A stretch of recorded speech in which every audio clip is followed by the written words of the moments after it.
irmãos a abrir as suas Bíblias em Tiago, na Epístola de Tiago, capítulo 1, nós estaremos lendo dos versículos 21 ao 27. E antes de lermos, meus irmãos, nós estamos estudando nas quintas-feiras, né, sobre o livro de Tiago e sobre um determinado tema, né, que o pastor João já expôs aqui, que é uma igreja restaurada, é uma igreja fortalecida. Então, nas quintas-feiras nós temos dado, né, o estudo da Epístola de Tiago e tem sido abençoador, né? Nós temos crescidos mais em conhecimento do nosso Deus, essa palavra que tem nos edificado, essa palavra que tem nos orientado. Então, desde já, todos com a Bíblia abertas, né, a Epístola de Tiago, do capítulo 1, do versículo 21 ao 27, que diz: portanto, livrem-se de toda impureza moral e da maldade que prevalece, e aceitem humildemente a palavra implantada em vocês, a qual é poderosa para salvá-los. Sejam praticantes da palavra e não apenas ouvintes, enganando vocês mesmos. Aquele que ouve a palavra, mas não a põe em prática, é semelhante a um homem que olha a sua face no espelho. Depois de olhar para si mesmo, sai e logo esquece a sua aparência. Mas o homem que observa atentamente a lei perfeita, que traz a liberdade e persevera na prática dessa lei, não esquecendo o que ouviu, mas praticando-o, será feliz naquilo que fizer. Se alguém se considera religioso, mas não refreia a sua língua, engana-se a si mesmo. Sua religião não tem valor algum. A religião que Deus, o nosso Pai, aceita como pura e imaculada é esta: cuidar dos órfãos e das viúvas em suas dificuldades e não se deixar corromper pelo mundo. Senhor, nosso Deus e Pai, aqui está a Tua palavra, Senhor. Nesse momento, ó Deus, te pedimos a Tua aplicação na Tua palavra sobre o nosso coração, Senhor. Assim como ouvimos da Tua palavra, nos ajuda, Senhor, a praticarmos, Senhor, a Tua palavra, a exercermos, Senhor, essa fé que recebemos de Ti. Nesse momento, entregamos ainda a vida de Renata, Senhor, minha cunhada, que o Senhor restaure a sua saúde, como também a vida de Iane, Senhor, que o Senhor possa entrar com providência, Senhor, restabelecendo por completo a sua saúde. E pedimos assim em Cristo Jesus, nosso Senhor. Amém. Nós louvamos a Deus também, meus irmãos, pela vida da irmã Francisca de Jalma, que está conosco. Deus continue nos abençoando, amada irmã. Meus irmãos, nós temos estudado aqui um tema maior, né, que é uma igreja restaurada, uma igreja fortalecida. E uma igreja restaurada é uma igreja fortalecida de que maneira? E nós temos visto nos estudos anteriores, né, que uma igreja restaurada é fortalecida entendendo os propósitos das provações. Nós encontramos isso dos versículos 1 de Tiago até o 8, né, do capítulo 1. Temos também que uma igreja restaurada, uma igreja fortalecida, é aquela que não nega as provações que vivem, né, que estão passando. E uma igreja restaurada é uma igreja fortalecida por meio da compreensão de onde é que vem a raiz das tentações. Nós encontramos isso dos versos 13 ao 16 do capítulo 1 de Tiago. E semana passada nós estudamos também, falando sobre uma igreja restaurada, uma igreja fortalecida por meio, né, daqueles que ouvem a palavra de Deus. Né? Nós somos fortalecidos por meio, quando ouvimos a palavra de Deus e obedecemos a esse tão grande Deus. Então, e hoje, né, como nós lemos esses versículos, dos versículos 21 ao 27, nós podemos destacar que a igreja restaurada é uma igreja fortalecida por meio da prática da palavra de Deus. Ou seja, uma igreja, aquela que é restaurada e fortalecida, ela entende que a prática da palavra de Deus é essencial, é primordial para o convívio, para a efetivação da sua fé. E é isso que Tiago vai falar sobre esses versos. Então, nós vamos elencar sobre esses versos nesse momento. O verso 21 diz o seguinte: portanto, livrem-se de toda impureza moral e toda maldade que prevalece, e aceitem humildemente a palavra implantada em vocês, a qual é poderosa para salvá-los. Então, Tiago, neste verso 21, ele nos apresenta com uma conjunção conclusiva de um raciocínio que ele foi exposto anteriormente. Essa palavra, portanto, meus irmãos, está ligado aos versículos anteriores. E que versículos são esses? Esses versículos que está dizendo o seguinte, versículos 19 e 20. Meus amados irmãos, tenham isto em mente. Sejam todos prontos para ouvir, tardios para falar e tardios para se irar-se.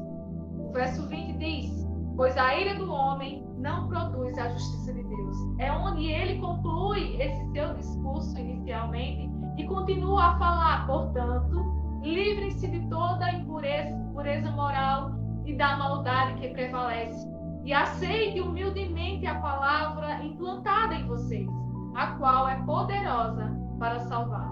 E é interessante, meus irmãos, que essa palavra nos diz, portanto, por isso, ele vai falar sobre esse se livrar-se. E esse livrar de quê? E o próprio Tiago vai falar, vocês devem se livrar da impureza moral e da maldade que prevalece. Ele apresenta, no caso, ações carnais, essas ações carnais que muitas vezes surgem em nossa vida por causa do pecado. Essa imoralidade, sobre essa maldade que às vezes surge de vez em quando por causa da nossa natureza caída. Então, Tiago vai falar, livrem-se, livrem-se disso. E esse livrem-se é o mesmo que despojar-se, ou seja, significa, por exemplo, despir-se, é o mesmo sentido de tirar uma roupa suja, entende? Então, Tiago ele vai se utilizar dessa expressão, uma figura, para dizer o seguinte: vocês devem renunciar, vocês devem rejeitar tudo aquilo que tem impedido a palavra de Deus dar fruto em vocês. E é interessante nós notarmos que no Antigo Testamento, os profetas de Deus diziam ao povo que eles deveriam lançar fora todos os ídolos que eles tinham. Ou seja, lançar e tirar também toda a maldade que havia no coração deles, do pecado. Então, é da mesma utilidade que Tiago se utiliza aqui, tirem de vocês todo tipo de impureza moral. E essa impureza moral, meus irmãos, se refere a todo tipo de ações do mundo que corrompem e que sejam moralmente, ou seja, pecados externos e pecados internos. Como também eles deveriam se livrar de todo o acúmulo de maldade, de toda malignidade, malícia, desejo mal, de ferir ou machucar alguém. Como também, meus irmãos, quando ele está falando, se livre de todo acúmulo de maldade, significa o quê? Excesso. Significa excesso de maldade. Não somente no sentido daquilo que excede, mas também daquilo que sobra. Ou seja, despojai-vos daquilo que ainda resta da maldade em vosso coração. Porque, meus irmãos, nós entendemos que o cristão, por meio da santificação progressiva, porque nós fomos salvos, graças a Deus, mas devido ao pecado que ainda habita sobre nós constantemente devemos santificar-nos. Então, o Tiago está falando o seguinte: tirem dos seus corações, tirem da sua vida todo o mal, todo o acúmulo que ainda resta de vocês, despojando, tirando como se fosse uma roupa suja de vocês e largando fora. E ele vai continuar dizendo que eles deveriam preparar o quê? O coração. Ele diz o seguinte no verso 20,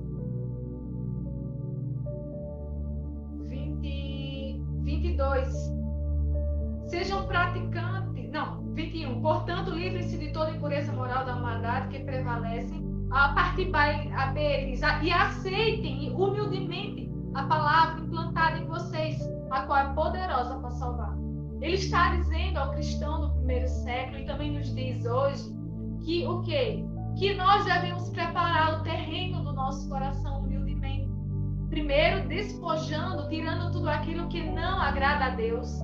E agora o quê? Para quê? Para que a palavra de Deus, né, entre no nosso coração. E uma vez que entrou no nosso coração, está implantada no nosso coração, essa palavra, né, que de Deus, ela pode dar frutos, né? Ela dá frutos, mas isso nós podemos ver que é por meio do que essa palavra, por meio do Evangelho. E interessante que Paulo, a carta aos Romanos, vai falar sobre esse Evangelho. Porque esse Evangelho, Romanos capítulo 1, verso 16, vai dizer que o Evangelho é o poder de Deus para a salvação de todo aquele que nele crê. Mas interessante também notarmos que Tiago, ele não está falando que eles ainda deveriam ser salvos, não. Mas eles deveriam continuar desenvolvendo essa salvação. Ou seja, por meio dessa santificação. E para isso, para que haja essa santificação progressiva, diariamente, eles precisam acolher com o coração humildemente a palavra que foi implantada no coração deles.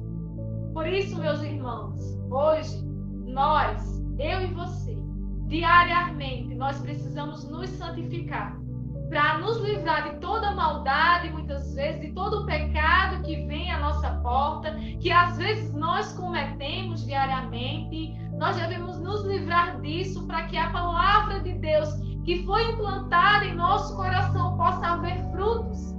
Frutos para que desenvolvam essa salvação que nós recebemos do nosso Deus. E ele vai continuar dizendo no verso 22: sejam praticantes da palavra e não apenas ouvintes, enganando vocês mesmos.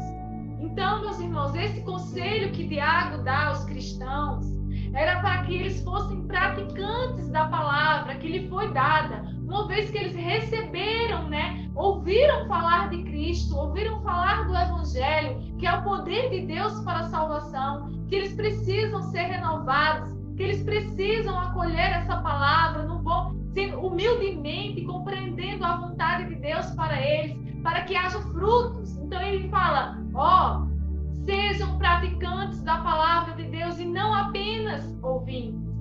Então, ele quer dizer o seguinte, coloquem a fé de vocês em ação, né? Então, essa expressão, praticantes da palavra, em que Tiago fala aqui, meus irmãos, se refere a um tempo presente. E o que é que se dizer? Ou seja, essa palavra está no tempo presente. Indica uma ação contínua. E no mesmo modo, pede um hábito de vida. Do contrário, meus irmãos, se eles não vivessem isso, eles estariam enganando a eles mesmos. No sentido deles estarem entendendo errado e estarem se enganando, compreendendo errado aquilo que eles receberam, a palavra de Deus. E o que nós podemos pensar neste verso para nossas vidas hoje, né? Para a igreja cristã no atual século, nós, como crentes, nós também devemos praticar a palavra de Deus diariamente, porque uma vez que nós ouvimos a palavra de Deus, nós devemos pôr a palavra de Deus em ação. Nós devemos praticar essa palavra de Deus e exercer a fé que recebemos do nosso Deus. E ele vai continuar falando a palavra de Deus, dizendo o seguinte no verso 23. Aquele que ouve a palavra, mas não põe em prática, é semelhante a um homem que olha a sua face no espelho e depois de olhar para si mesmo, sai e logo esquece a sua aparência. Né? E nestes 2 versos, Tiago ele vai apresentar uma comparação para explicar a inutilidade de ouvir a palavra sem praticá-la. Ele apresenta, meus irmãos, a um homem que olha-se no espelho e após olhar e sair, quando ele sai, ele se esqueceu de como estava a sua aparência. E isso se refere a um resultado rápido. Da mesma forma, quando nós olhamos, quando nós não olhamos a palavra de Deus atentamente e nós não meditamos e não colocamos ela em prática, ou seja, quando nós esquecemos a palavra de Deus e não praticamos, ou seja, é porque nós não olhamos atentamente. É isso que Tiago está falando. E como também, meus irmãos, quando diariamente nós escutamos os sermões, ainda que de forma regularmente, né, e atento nos cultos, nas lives, né, quando nós não compreendemos a palavra de Deus, quando nós não colocamos ela no nosso coração e não praticamos, nós ficamos infrutíferos, porque nós somente ouvimos e não colocamos isso em prática. E é interessante notar, meus irmãos, que foi isso que Deus denunciou o seu povo do mesmo erro, por meio do profeta Ezequiel. Em Ezequiel, capítulo 33, dos versículos 31 e 32, o profeta Ezequiel, falando da parte de Deus, vai dizer ao povo, dizendo: ouvem as palavras, mas não as põem por obra. Como também, meus irmãos, Jesus Cristo disse no Evangelho de Mateus, capítulo 7, verso 26, diz o seguinte, que aquele que ouve as palavras e não as pratica é comparado a uma casa sem fundamento sólido. Ou seja, não valeu de nada.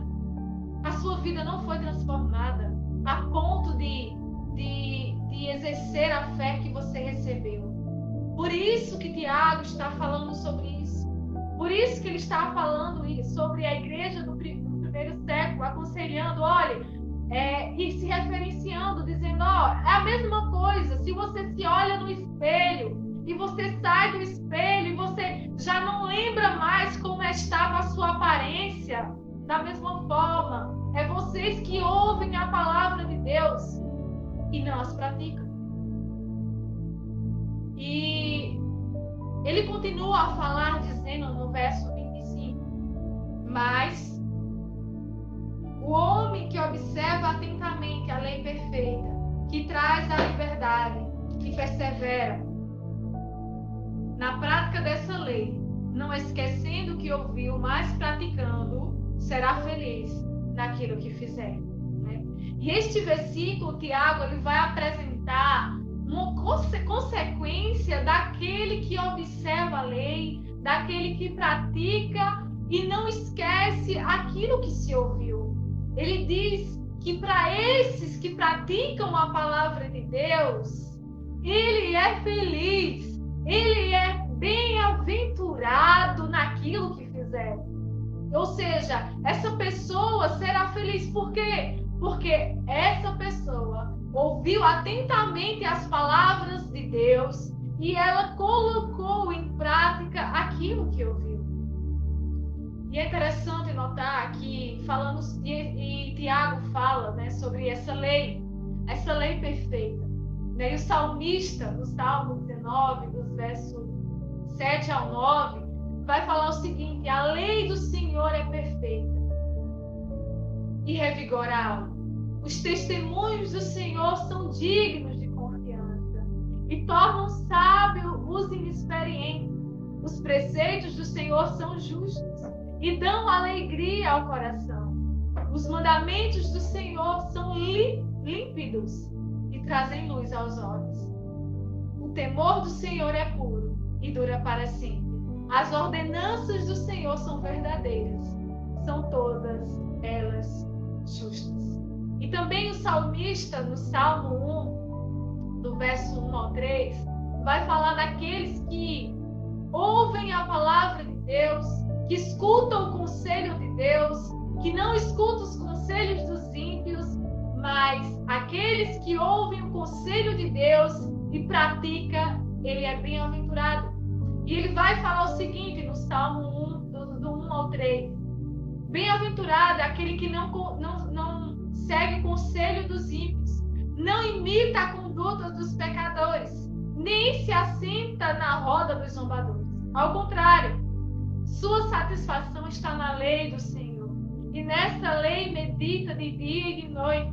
É como árvore plantada à beira das águas correntes, dá o fruto no tempo certo, e suas folhas não murcham, tudo que ele faz prospera. É isso que Tiago está falando, é isso que ele está dizendo, que o homem que observa atentamente os mandamentos do Senhor, a palavra do Senhor, que traz, essa palavra que traz o que? Liberdade, ou seja, que traz conhecimento, que traz liberdade, aquele que persevera na prática dos mandamentos do Senhor, da lei do Senhor, e não se esquece daquilo que ouviu, que leu, essa pessoa é bem-aventurada. Essa pessoa é feliz naquilo que fizer. Por quê, meus irmãos? Porque essa pessoa está crescendo espiritualmente. Essa pessoa está dando frutos para o reino de Deus. E é isso que Deus quer de mim e de você. Que nós possamos dar frutos, frutos que glorifiquem ao reino de Deus. E Tiago vai continuar falando dos versos 26 ao 27, dizendo: se alguém se considera religioso, mas não refreia a sua língua, engana-se a si mesmo. Sua religião não tem valor algum. A religião que Deus, o nosso Pai, aceita como pura e imaculada é esta: cuidar dos órfãos e das viúvas em suas dificuldades, e não se deixa corromper pelo mundo.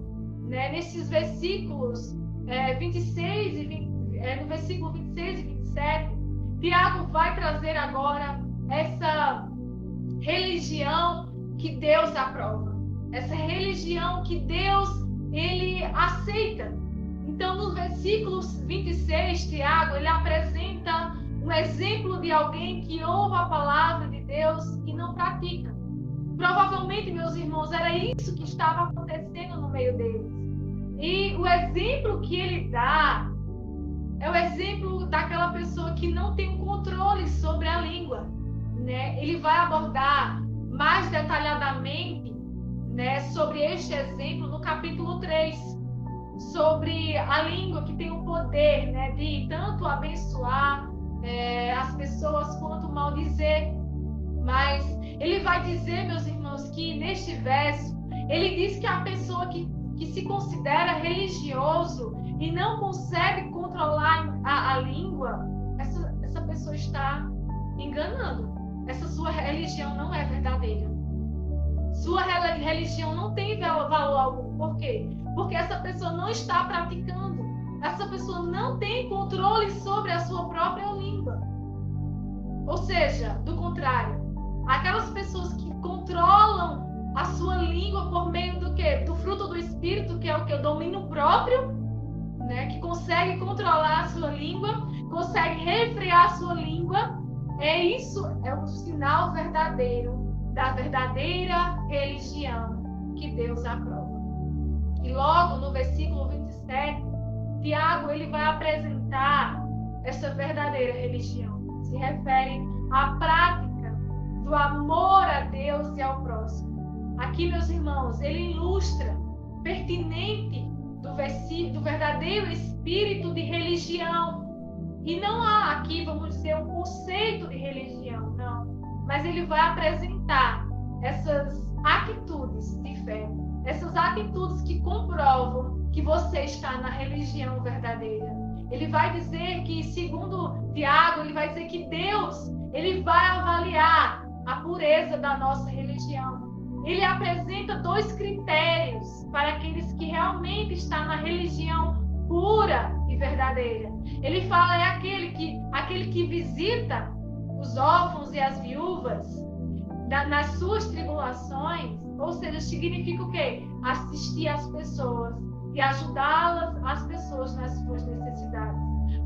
E provavelmente, meus irmãos, nós sabemos que na igreja do primeiro século existiam muitas viúvas, existiam muitos órfãos que precisavam, né, dos cuidados do povo de Deus. É tanto que em Atos dos Apóstolos nós vemos que os apóstolos se reuniram e disseram,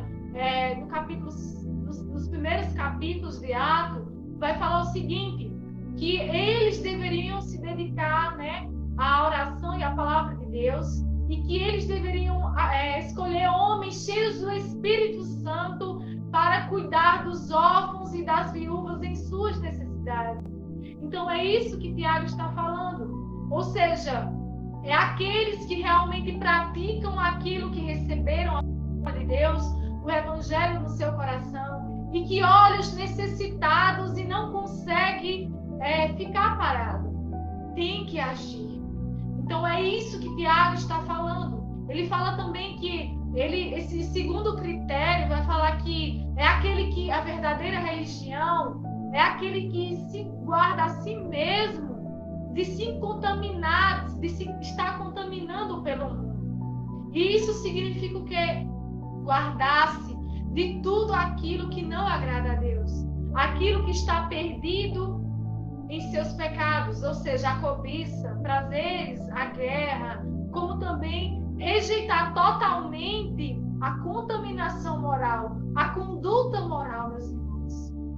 E nós podemos perceber que o nosso Deus, ele nos convoca a desenvolvermos essa salvação, esse evangelho, por meio da prática da palavra de Deus, não deixando ser contaminado pelo mundo, mas estar sendo cheio do Espírito Santo, a fim de desenvolver a palavra de Deus por meio de ações que glorifiquem a Deus. E é isso que Tiago está falando. Para concluir, meus irmãos, diante disso, nós devemos ter algumas atitudes como crentes em Cristo. Primeiro, por meio desse ensino da carta de Tiago, que uma igreja restaurada é uma igreja fortalecida, e ela é fortalecida de que maneira? Quando ela entende e pratica a palavra de Deus. É aquela que busca dar fruto, aquela que deixa ser cheio do Espírito Santo e não se deixa ser contaminado pelo mundo.